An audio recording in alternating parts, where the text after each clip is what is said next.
Bismillahirrahmanirrahim. My name is Mubbashir and welcome and my channel. My channel name is World of English Literature, and that's why the topic is interesting. Topic is very interesting as my channel name and the topic name is almost same.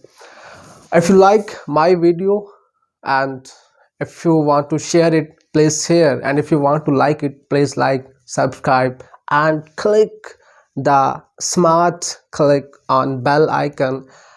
Rather, last you should take my next video. Firstly, we will talk about English literature, background of English literature, and then we will proceed forward to have a smart light on the works, on the personalities, who were the part of this era, 10 till 1066 till 11th century. Then we will talk about those people who played critical role in history and in English literature. Firstly, you can see here, this is a pie chart, and this pie chart is showing that this is 100%, and pie chart is showing English language.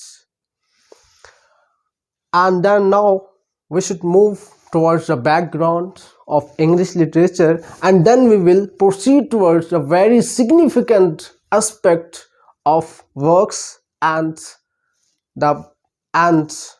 about the people who wrote works in that era. 55 before Christ, you can see the dots, the line, and this is the showing a time that is passing, and today time is also passing. 55 before Christ, we are talking about Roman. We're talking about Roman who invaded in Britain, which is called today UK, England, London. They invaded in 55 before Christ and Britain, and in Britain there the people who were living that time, they were called Briton, and their language was also Brythonic. All right, let's talk about Roman language.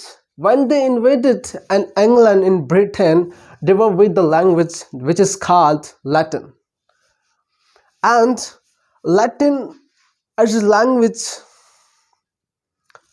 which is no more in today's life, which has almost destroyed, which has almost wound up. But Latin language also played critical role to get the old English to exist, for the existence of English, for the existence of English language. Let's talk about the Latin. You can see here the pie chart. The pie chart is showing the English, and 100% is showing English language. If we see here, Latin is 29%. Latin is 29%, and 29% is showing that 29% words are used of Latin language in English language. This is very important point. You can note at register or with pen and copy. Also, you can note here in your mobile phone, Latin 29% words are used in English language. We don't know even. We just say that this is English. I am boy. The boy is the word of English. Academic. This is the word of English. But you don't know. This is not the word of English. This is almost the other language words. Latin. Let's talk about some of the words. Human. We are human being. Mankind. Humanity. Animal. Tiger. Dog. Horse. Cat. Dental. Decimal. You can count 1, 2, 3, 4, 5, 6. Then factory where the things are made. Library, the very interesting place and my favorite, where the people, where the students, where the personalities go to learn and they come out to, and where they go to read and they come out to lead. This is called library. Military, army or military save us from any sort of danger, or army defend our country, or army fight for our country, or army sacrifice for the motherland. Science, it is language. Now you can understand 29% word are used in English language. It's mean English language is not consisted on just English language. It is almost with the group of different languages. Different languages are used to make, to exist, to get English language. Let's talk about the second thing, 450 AD. And 5th century Germanic, which are called Anglo Saxon, Anglo Saxon and Anglo, these are called Germanic as they invaded in Britain in 450 AD and 5th century. And Anglo Saxon are consist on three tribes, which are number one Jute, number two and Angle, and number three Saxon. There were three tribes. Saxon is a place in Germany. Actually, they were living before in Vienna and Germany and the mainland. And if we talk about Germany, they migrated gradually, and they also tried to extend, they also tried to spread their language, which is called Germanic. And now if we have a small look at Germanic language, the pie chart, 26% Germanic words are used in English. It's mean when you go anywhere in other city, you learn something and you left something there, you live something there and you learn something there. This is the thing when your culture prove that you are the part of good culture, you're the part of fascinating culture. When if you are the student of any institution, when you will go out, the person who is discussing with you, he will trace you and he will observe you. Then behind you he will state this is the person. If it is intelligent, he will state the person is of star institution, and if it is not intelligent, it is dull minded, he will say the institution is notorious, the students are so dull minded, they are illegible. That's why germanic Germanic came here in Britain. They spreaded their language. Same is the case with Roman. They spreaded their language Latin, and 26% language words of Germanic are the part of English language. Old English, Middle English, and Dutch. There was a Dutch there. And if we have a small look at the words which are to Germanic language, apple, again, try again. If you fail first time, try again and again. 99 times you should try, and I assure you 100 times you will be succeeded. Bad, good, bad. Life is a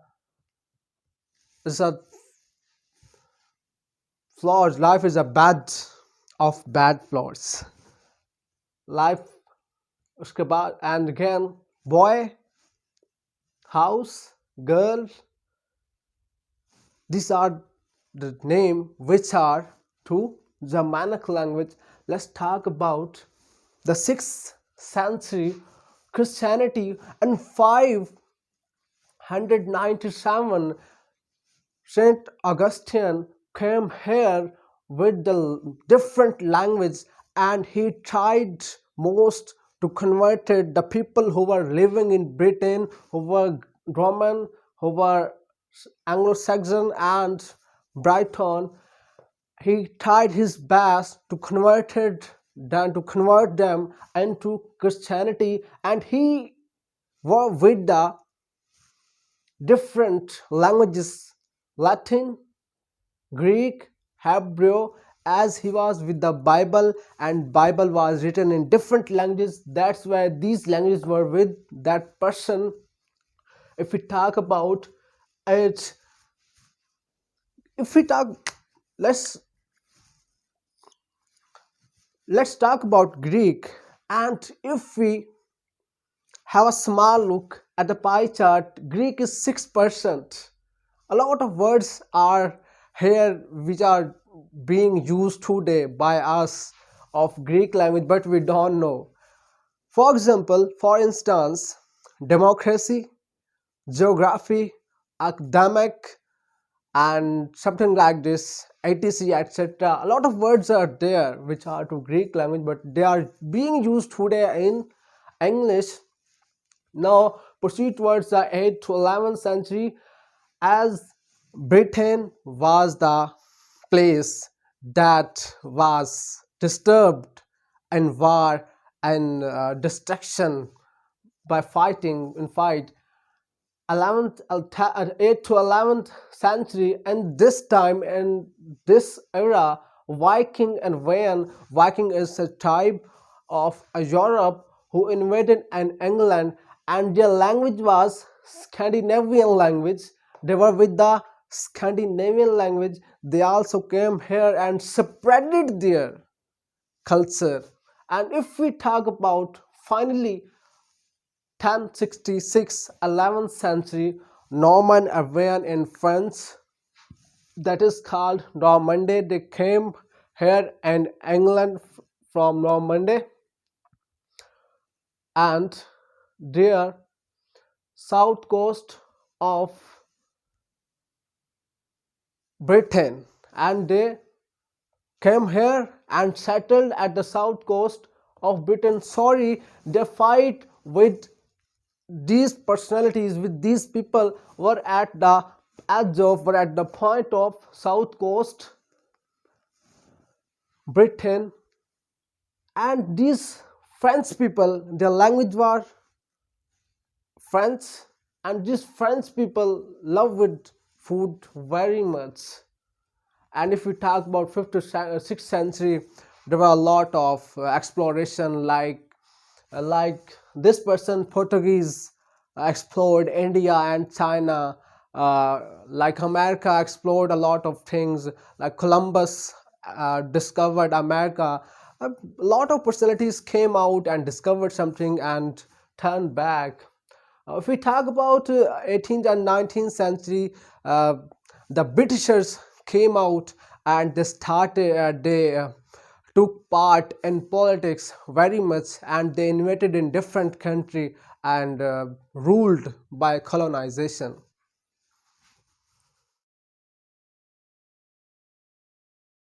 Now guys, let's talk about the writers and written material of that time. Usually, commonly, if we talk about the writing material, there were no more specific or significant or authentic material was available due to the oral transmission, as these people were these people were habitual with oral transmission. They mostly talk with each other just in discussion. They never wrote down, they never took down their words, they never took down their materials, their expression and their emotions. Now if we talk about work of these people, firstly I'll mention that these people came from Germany. There were three tribes, and Brighton, these were the people who were living there in Britain. These were two different tribes, Britain and Anglo Saxon. Now, if we talk about their tendencies, I have mentioned earlier, in 6th century, Saint Augustine came from Rome and converted these people and tried to convert these people into Christianity, tried to religion into Christianity with the help of Bible, with the help of sermon, which were consisted in different languages. If we talk about Brighton, these were the religious people and they like religious poetry. If we talk about Anglo-Saxon people, they were mostly warrior and they always like poetry consisted on heroism. Poetry consisted with war and something like that. Now, if we talk about their poetry and the quality of the poetry they composed, some of them are here: alliteration, repetition of words, and 4-beat rhyme. Now let's talk about these people religious poetry, as they were Christian, as and they like religious poetry, Bible, epic, something like this. Now let's talk about Beowulf. Beowulf is a book based on, consisted on heroism, and Beowulf actually is the name of a warrior who is the protagonist of this story, and he fights with a monster whose name is Grendel. He fights that warrior. Beowulf fights with Grendel and he uh, pass him away, and then Grendel's mother, he pass her away also. That's why Beowulf is called warrior, and these people like heroic poetry. Now if we talk about 8th to 11th century, we will come to know about these literary characteristics. 8th to 11th century, these 3 centuries are called the age of dark age. The dark age, as that time there was lateness of printing press. I mentioned above, these people were habitual to discuss. They never took down this. They never took down in majority. They write down, but the second problem is that printing press was not available, and the third thing, oral transmission. I mentioned above. Why it is called dark age? As in 11th century, Viking people, Viking destruction was there. They invaded here, they killed the people very much, and people were very terrified, and they were unfair, and they were not in state. When we are in fear mentally or physically, it is impossible we will succeed in any ground. We will survive in any situation, in any unfavorable situation. That's why when the Viking invaded here, they killed a lot of people, and there were a time of unfavorable situation. That's why this age is called dark age. Now if we talk about some important writers of that age, they are Cadman, Sinwolf, Bede. Bede is called the father of history. Bede is called the father of history. Now if we talk about Alfred the Great, Alfred the Great is the person who converted Latin into English, and he is the person who developed a lot, English, and English is developed. If that time, that is because of this person who is called Alfred the Great. If we talk about some manuscripts, 4 manuscripts are there: the Versailles book, the Junius manuscript, the extra book, the Beowulf, manuscript which I have mentioned here. Beowulf is a story of warrior whose name is Beowulf and whose fight is against a Grendel who is a witch, who is a ghost, something like this. And now, if we talk about this poetry, poetry was written in this type: epic, long narrative poem, sermons, hagiography. These type of writings were there that time: epic, sermons, hagiography, Bibles, riddles, legal work, which is related to court work. And now I think nothing is left behind. If there is any mistake, you can mention here in comment section. We are also human being, and mistake is the part. It is my start, and I know, and I assure you, with the time you would be able to speak in English. You would be able to competent in English language. But start with me and come with me. Subscribe my channel and like my videos and share, please. Thank you so much.